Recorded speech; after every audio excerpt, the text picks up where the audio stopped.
Right. Sorry to interrupt you, Julia. Also joining us tonight, Asghar Bukhari from the Muslim Public Affairs Committee. While you're there, we are watching pictures of the English Defence League trying to react in some way to this terrorist attack, despite appeals for calm. First of all, what is your reaction to that attack we saw this afternoon in Woolwich? What's your reaction? Hello, Asghar, can you hear us? Okay, well, I mean, it's a shocking spiral of events, unbelievably barbaric act, but I think you could see it coming. It happened in Boston, and you could see that this terrorism that's sweeping across the world is not going to go anywhere fast until we deal with the root problem. Do you think this is I mean, some security expert was suggesting this is a kind of copycat attack to Boston, although, you know, its modus operandi is quite different? Even more dangerous, because you've got to remember there was no technology really involved in this. There was nothing really for the security services to get a tip-off or something that they could say, well, okay, this person's using this type of technology or purchasing, certain products that might be used for explosives. You're moving into a different type of terrorist attack, which is far more dangerous than what we've seen. But why stop there? Why stop on what looks like one targeted individual? They were there at the scene for, some reports, 20 minutes before armed officers arrived. They had plenty of opportunity to do more damage. I think they were proving a point, and they were. I mean, their videos clearly say. I mean, how gruesome those videos were, but they clearly say that they were trying to say that this is a foreign policy issue that's been denied by the government. I'm sure they're going to come out and say how barbaric it is, but deny that it's absolutely directly linked to what's going on abroad, right across the Muslim world. And so you're getting a radical situation across the Muslim world, and that radical situation is radicalizing millions and millions of people right around the world, including here. So what about the use of the footage we've seen taken at the scene? They were urging people to take photographs of them. They were going up to buses with their blooded meat cleavers in their hands saying, take pictures of us. Is that part of the plan? Is that part of the plot to get this disseminated out? Yeah, sorry for interrupting. Yeah, absolutely right. And that is exactly it. They are trying to say that we have done this for a political reason. And they're trying to send a signal in this barbaric way. They're sending a signal and saying that in some of the newspapers, they've said that an eye for an eye, a tooth for a tooth. You've killed Muslims abroad, and we're going to bring it home right here. And that's their constant message that's being pumped out there. And this, in this kind of gruesome manner, is really what they're trying to get people to understand and get the reason why they were saying to people, look, take pictures of me.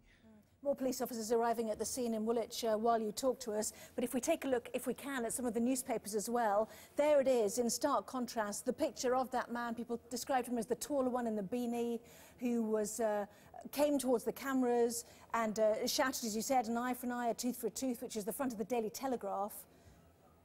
We won't stop fighting you until you leave us alone. And there we are. The image is absolutely everywhere.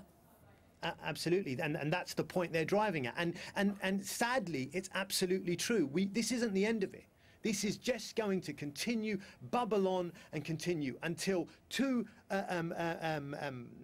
powerful forces start to change. And one is that the government admits and accept that this is directly linked to a foreign policy, and it's this blowback is affecting us right here, and that the Muslim world is becoming radicalized because of the policies and the oppression and the kind of way they're living because of these policies. And Muslim leaders right here in this country start to realize that they have to look at their young people and say, why have we not taught them that there was another way to change that policy, a political, legal way of changing that policy?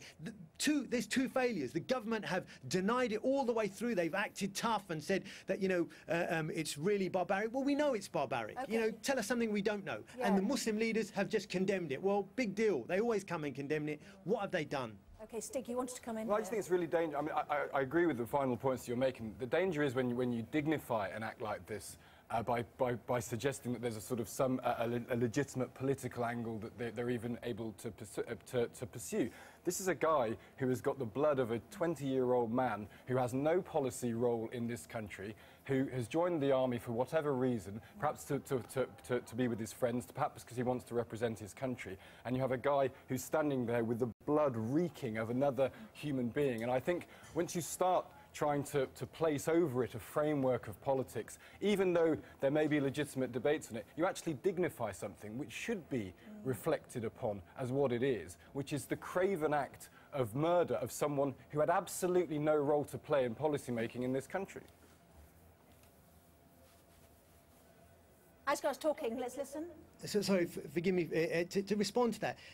Explaining it is not agreeing with it. I'm not trying to say it's a good thing. I'm trying to make the British public understand that these acts have a reason, and unless you understand that reason, you will never ever solve the problem. For too long, all we've ever done is say how crazy these acts are and how barbaric they are. Well, we know this, but why are they occurring? And we can't deny the fact that there is a political reason. And, you know, to deny it is almost perpetuating it, because it will happen again and again and again. Until some point we say, why is it happening? And once you understand that, you can start to look for a solution to that problem. Because currently all we're doing is chest thumping, basically, condemning it, acting tough and outraged. And even if we lock up thousands of people off the back of it, even if we send them all to Guantanamo Bay or drone them, all it does is continue enraging more and more people. An extreme situation is creating this extreme reaction. I don't like it any more than you do. I don't want it any more than you do. But I understand that it has a root and it has a reason, and we need to understand it. Asghar Bukhari from the Muslim Public Affairs Committee, really appreciate your time. Thanks very much indeed. Coming back with more of the papers very shortly. Also